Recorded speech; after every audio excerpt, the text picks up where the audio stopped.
हाय दोस्तों, स्वागत है हमारे YouTube channel BK technical solution में। आइए दोस्तों, आज हम बात करेंगे हाउस वायरिंग से रिलेटेड। कुछ पिछले हम वीडियो बनाए थे क्लास 3 तक। आज क्लास का डे 4 पढ़ेंगे, देखेंगे क्या क्या बाकी था हमारा, उसको नोट कर लेंगे। क्लास में डे 4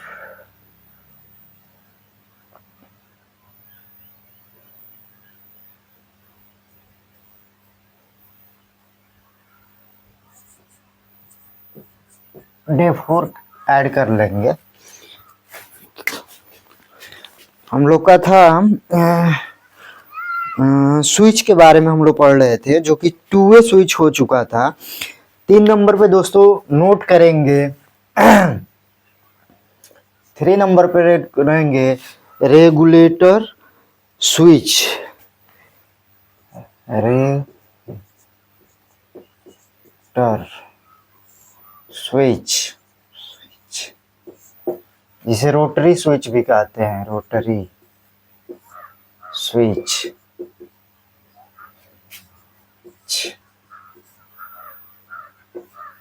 कोष्टक में कर लेंगे। 3 नंबर पे हमारा रेगुलेटर स्विच क्या होता है, रेगुलेटर स्विच का प्रयोग कहाँ पे होता है, हेडिंग डालेंगे 3 नंबर पे। जो क्लास डे 3 का था उसके नेक्स्ट क्लास डे 4 में हम डालेंगे। 1 में 2 वे के बारे में हम बता चुके थे। 3 नंबर पे हम बताएंगे रेगुलेटर स्विच, इस कोष्टक में रोटरी स्विच। इस स्विच का प्रयोग अधिकतम motor, fan motor, charging light इत्यादि में किया जाता है।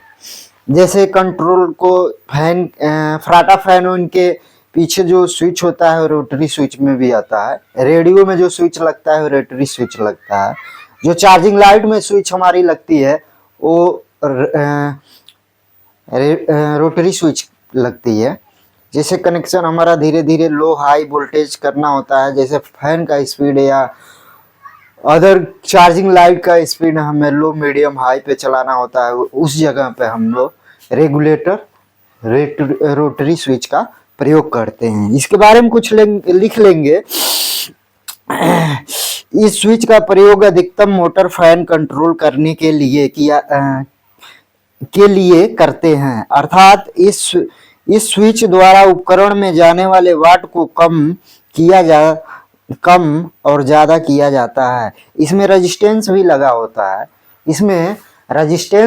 होता है, जो कि सप्लाई को स्टैंड लगा होता है, जो लाइट को कंट्रोल करने का कार्य करता है। इसमें सप्लाई के लिए 2 पॉइंट बने होते हैं, जिसमें एक पॉइंट से सप्लाई को इन कराते हैं तथा दूसरे पॉइंट से सप्लाई को आउट करा लेते हैं। किसी से भी इन, किसी से भी आउट, ऊपर नीचे आप करा सकते हैं, उसका कोई प्रॉब्लम नहीं है। बस यही होता है, सिस्टम में होता है, रूल ये होता है, किसी भी स्विच के निचले पॉइंट में सप्लाई को इन करते हैं और ऊपर से आउट कराते हैं। ठीक। और उसके बाद हमारा नेक्स्ट है 4 नंबर पे बेल स्विच। 4 नंबर नोट कर लेते हैं। Bell switch.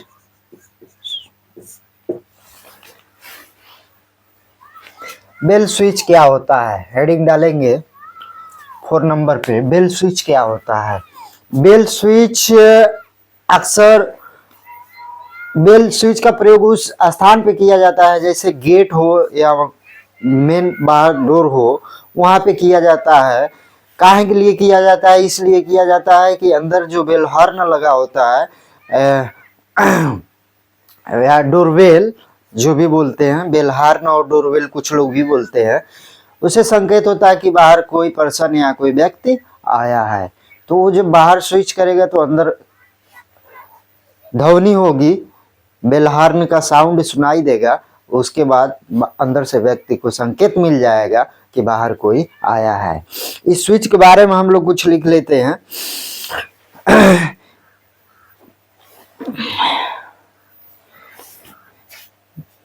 इस स्विच के बारे में हम लोग हेडिंग डालेंगे बेल स्विच। बेल स्विच में लिखेंगे इस स्विच का प्रयोग बेल हार्न को बजाने के लिए किया जाता है, अर्थात इस स्विच का प्रयोग गेट पर किया जाता है जिससे अगर कोई व्यक्ति आपके घर आता है तो उसे गेट पर यह स्विच मिलेगा, जिसको अगर वह व्यक्ति दबाता है तो घर के अंदर लगा स्पीकर बजने लगता है और आपको सूचित कर देता है कि दरवाजे या डोर पे कोई आए हैं। ठीक, इसके बाद हमारा नेक्स्ट क्या है देख लेते हैं।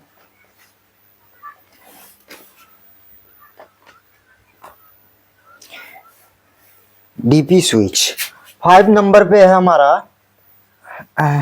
5 नंबर पे हेडिंग डालेंगे DP switch. DP switch double pole switch, ये डबल पोल स्विच भी कहते हैं। डबल पोल स्विच हेडिंग कोष्टक में कर लेंगे। जैसे डीपी स्विच का मतलब होता है डबल पोल, जिस स्विच में जोड़ने के लिए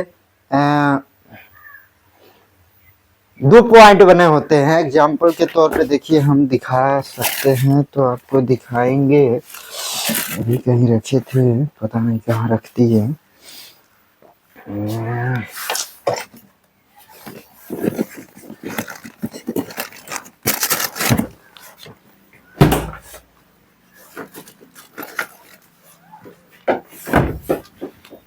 जैसे देखिए दोस्तों, ये हमारा आइसोलेटर है।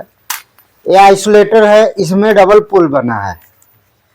ठीक है, डबल पोल है मतलब 2 पॉइंट, वायर जोड़ने के लिए 2 पॉइंट है, 2 नीचे है 2 ऊपर है। ठीक है, इसी को डीपी कहते हैं। डबल पोल की एमसीबी भी आती है, आइसोलेटर भी आता है।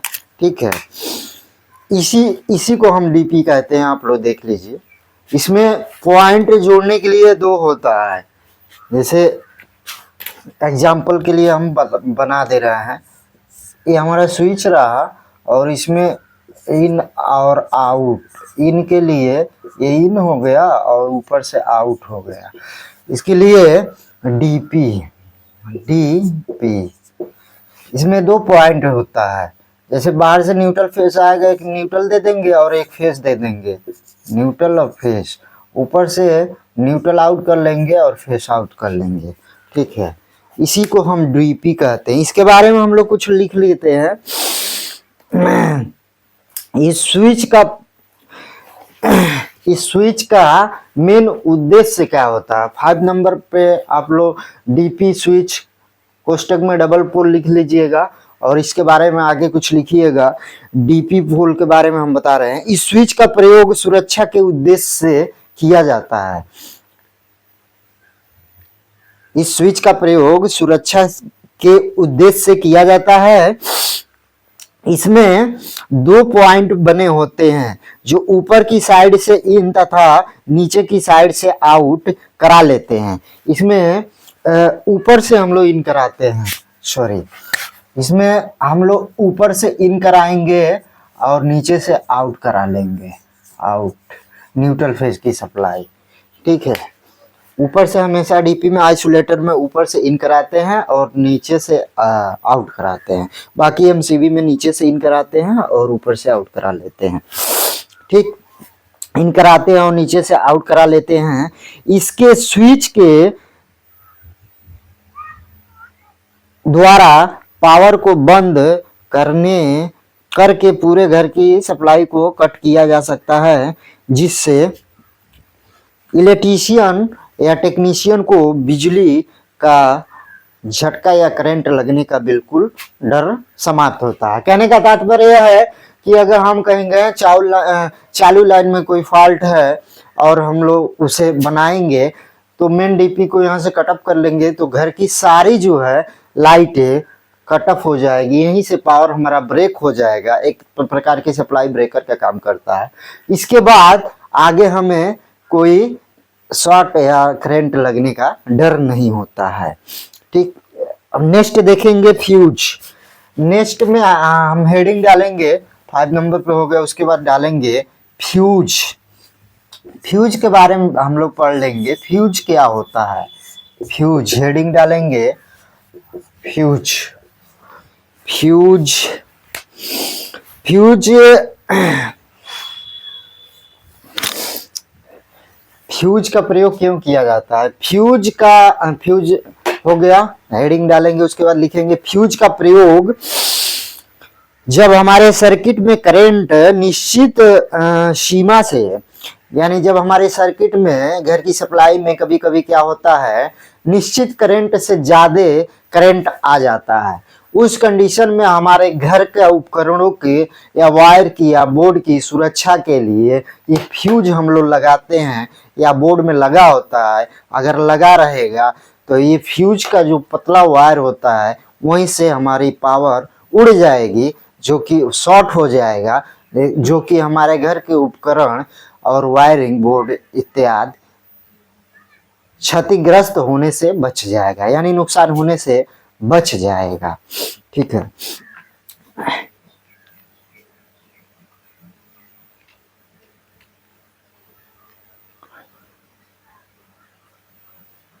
तो हमारे उपकरण को जलने से बचाता है। फ्यूज के ऊपर वाले पॉइंट से सप्लाई को इन करते हैं। जैसे फ्यूज है, फ्यूज का हम सिंबल बना लेते हैं, ये फ्यूज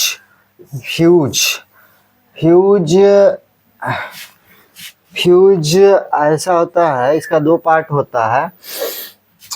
ऊपर से हम लोग इन कराते हैं और नीचे से आउट कराते हैं, इन ऊपर से और आउट नीचे से। फ्यूज में इसमें पतला सा तार लगा होता है। ठीक है, यही तार जब ओवर लोड या घर में पावर आती है तो यहीं से फ्यूज हमारा उड़ जाएगा, ताकि हमारे घर का उपकरण सुरक्षित बच जाएगा। इसमें ऊपर से इन कराते हैं तथा नीचे से निचले वाले पॉइंट से सप्लाई को आउट करा लेते हैं। इसमें हम लोग लिख लेंगे और नेक्स्ट लिखेंगे इंडिकेटर। क्या है हमारा नेक्स्ट,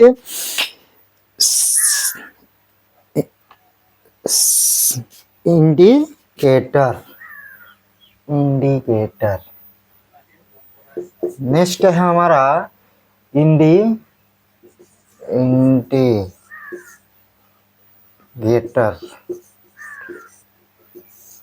इंडिकेटर में संकेतांक, क्या होता है, संकेतांक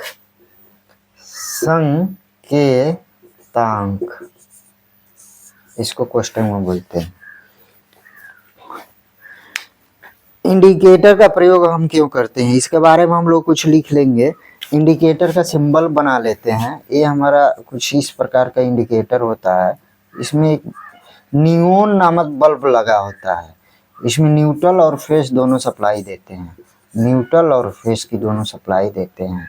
इसमें एक रेजिस्टेंस भी लगा होता है, जो कि हमारे उपकरणों को नियोन बल्ब की प्रोटेक्शन के लिए होता है। इसमें हम लिख लेंगे इंडिकेटर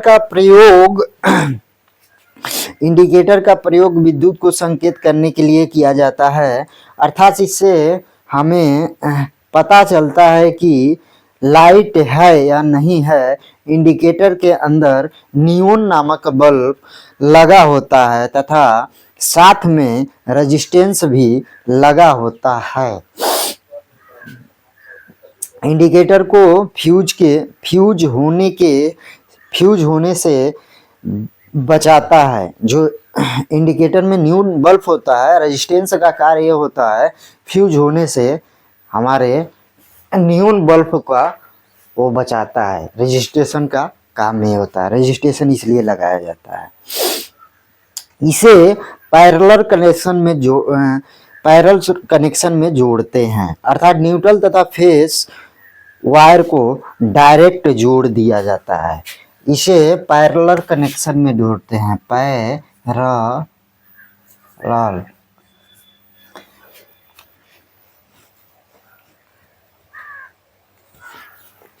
पैरेलल कनेक्शन में जोड़ते हैं। डायरेक्ट और न्यूट्रल फेस 2 वायर होता है, 2 पॉइंट होता है, दोनों में दे देते हैं। नेक्स्ट क्या है हमारा, आगे देखेंगे।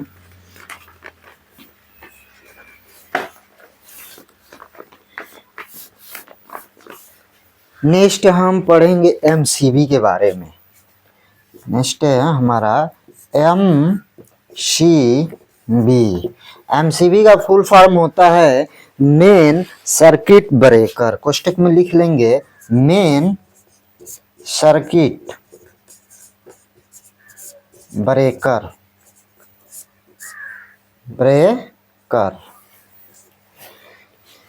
एमसीबी। एमसीबी का नाम, पूरा नाम होता है मेन सर्किट ब्रेकर। इसमें लिखेंगे एमसीबी हेडिंग डाल के आगे। एमसीबी का पूरा नाम मेन सर्किट ब्रेकर होता है। इसका कार्य जब हमारे घरों की लाइट आपस में कहीं शॉर्ट होती है, इसका कार्य क्या होता है, जब हमारे घरों की लाइट में कहीं शॉर्ट सर्किट होता है, न्यूट्रल फेट कहीं लड़ता है, या कहीं भी कोई उपकरण में कुछ प्रॉब्लम आता है जहाँ पे शॉर्टेज की चांस होती है, शॉर्ट सर्किट होता है, शॉर्ट करती है, तो वायर तथा बोर्ड व लगे उपकरण जलने लगते हैं। यदि एमसीबी का प्रयोग किया गया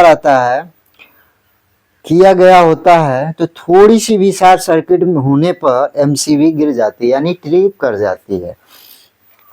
ये आइसोलेटर है, जैसे आप लोग को हम दिखा रहे हैं, ये आइसोलेटर है, एमसीबी ट्रिप हो जाती है। एमसीबी भी होगा, दिखा देते हैं आप लोग को। एमसीबी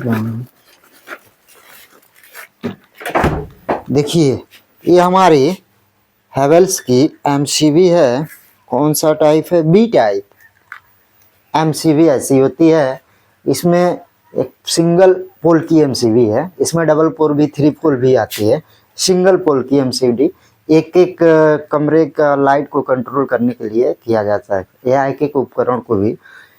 घरों की वायरिंग में ज़्यादा बी टाइप ही एमसीबी का प्रयोग किया जाता है। सी टाइप एसी वगैरह के लिए, के टाइप वेल्डिंग मशीन वगैरह के, सारी चीज़ें के बारे में हम लोग जानेंगे। तो कुछ हमारा इस प्रकार रहा बी टाइप एमसीबी, जो कि सिंगल पोल है, जो कि कितना एम्पियर का है, बी टाइप 16 एम्पियर का है। ठीक है,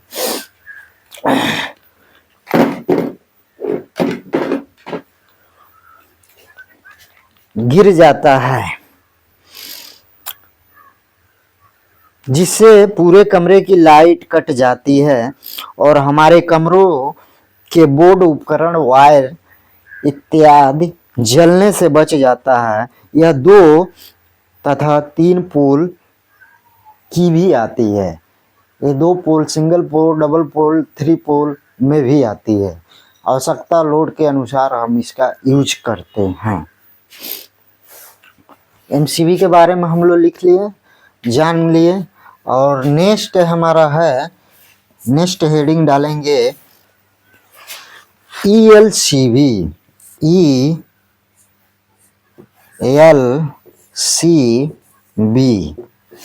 ELCB इसका फुल फॉर्म होता है अर्थ लीकेज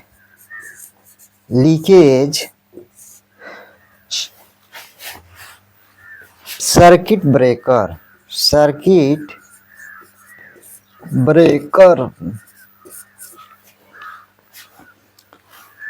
जो कि वेरी इंपॉर्टेंट है। ELCB आज के डेट में वायरिंग कर रहे हैं, तो कस्टमर को बताइए, एक्सप्लेन करिए कि ये एक ऐसा प्रोटेक्शन के लिए हम लोग घर में यूज करते हैं कि हमारे घर में किसी बच्चे या किसी व्यक्ति को शॉर्ट लगने या मृत्यु या दुर्घटना या हादसा होने से बच जाता है, अगर ELCB का हम लोग प्रयोग करते हैं। अर्थ लीकेज, ELCB का फुल फॉर्म होता है अर्थ लीकेज सर्किट ब्रेकर। ये चूंकि थोड़ा महंगा आता है, जैसे कस्टमर लगवाना नहीं चाहता है, लेकिन एक्सप्लेन करेंगे तो किसी व्यक्ति की कीमत से ज्यादा नहीं होता है। क्योंकि आपके घर में दुर्घटना घट जाएगी, उस समय अगर एलसीबी लगी रहेगी तो उससे हादसे होने से बच जाएंगे, उस समय इसकी कीमत पता चलती है। जनरली 3 से 4 हजार समथिंग आने लगा है धीरे धीरे, अब इसका रेट भी डाउन हुआ है। ठीक है, कुछ टेक्नीशियन अभी देहात में नहीं यूज कर रहे हैं, कुछ एक्सप्लेन भी नहीं कर रहे हैं, और करना चाहिए, क्योंकि आज के युग में लाइट हर एक घर के लिए, हर एक व्यक्ति के लिए अनिवार्य है। उस लाइट से यूज करते वक्त कोई दुर्घटना ना हो घर में, या बच्चे या प्रेस करते वक्त, या वॉशिंग मशीन या किसी भी प्रकार के मोटर के संपर्क में, करंट के संपर्क में व्यक्ति आ जाता है, जिससे उस व्यक्ति की मृत्यु या दुर्घटना में जान चली जाती है। अगर ये प्रोटेक्शन हम लोग लगाते हैं तो ये सर्किट को ब्रेक कर लेगा। और एलसीबी थोड़ा सा भी इसमें क्या होता है, एक ऐसा प्रोटेक्शन बना होता है कि जितना करंट जाता है उतना वापस आता है। थोड़ा भी कहीं करंट लीक हुआ तो ये ऑटोमेटिक सेकंडों में गिरता है। ठीक है, तो सबसे बड़ा प्रोटेक्शन इसका ये है। इसके बारे में हम लोग कुछ लिख लेंगे, ईएलसीबी हेडिंग डालेंगे। ईएलसीबी का पूरा नाम अर्थ लीकेज सर्किट ब्रेकर होता है। इसके द्वारा जब हमारे कमरे में यदि कोई दुर्घटना घटित, अर्थात हीटर, प्रेस अथवा किसी अन्य उपकरणों का प्रयोग करते समय यदि किसी व्यक्ति को करंट पकड़ता है तो ईएलसीबी स्वतः विद्युत को कट कर देती है। ईएलसीबी का कार्य ये होता है, स्वतः विद्युत का कट कर देती है। उसमें इसी प्रकार का आता है, हम आप लोग को दिखा देंगे। अभी प्रेजेंट टाइप में हमारे पास है नहीं, बट इससे थोड़ा बड़ा होता है। उसमें थोड़ा सा डिजाइन भी चेंज होता है और इससे थोड़ा भारी होता है। ठीक है, उसमें एक पुश बटन भी लगा होता है जिसको समय समय पर चेक किया जाता है। करंट पकड़ता है तो ईएलसीबी स्वतः विद्युत सप्लाई को कट कर देती है, जिससे कि मनुष्य की मृत्यु होने से सुरक्षित बच जाता है। इसे सीरीज कनेक्शन में जोड़ते हैं। इसका सैंपल हम कुछ बना लेंगे इस तरह। इसमें 2 पोल होता है,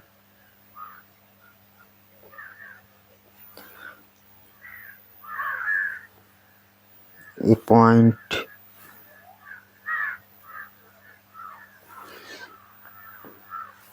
इसमें एक रीसेट बटन बना होता है, और भी यहाँ पर कुछ होता है। ईएलसीबी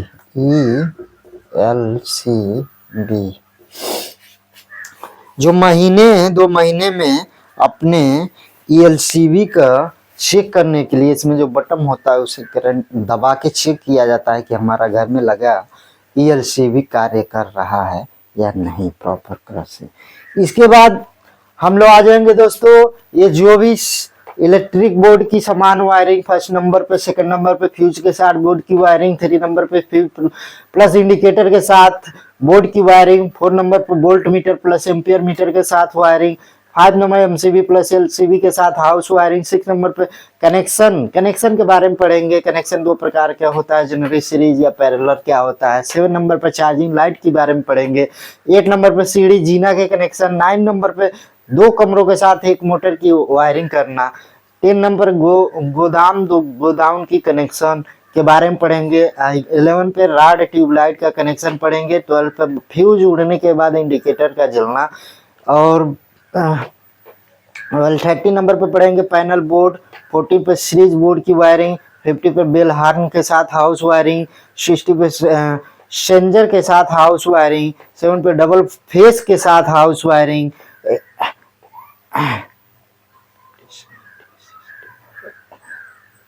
8 पे पढ़ेंगे हॉस्पिटल के। नेक्स्ट पढ़ेंगे हॉस्पिटल की वायरिंग।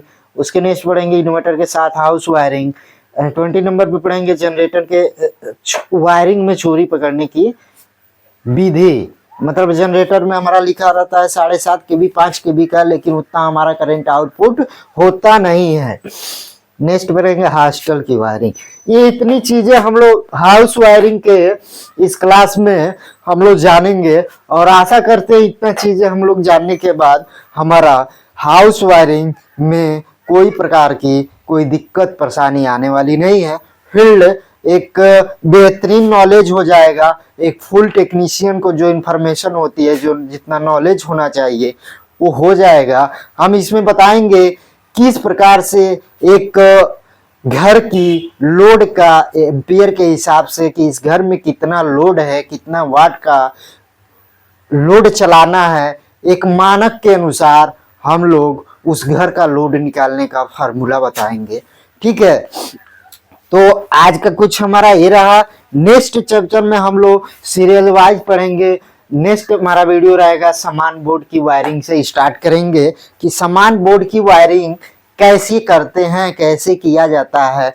उसके बाद स्टेप बाय स्टेप हम लोग पढ़ेंगे, सैम्पल्स भी बनाएंगे। आप लोग जो भी वीडियो शुरू से लेके डे 1 से लेके डे आज 4 तक हो गया, इसका नोट बनाते जाइए ताकि आप लोगों को थ्योरी समझने में आसानी हो। सीरियल वाइज का चलेंगे तो बेहद अच्छी इंफॉर्मेशन मिलेगी और अच्छा नॉलेज होगा। आप लोग के बीच में प्रस्तुत करेंगे।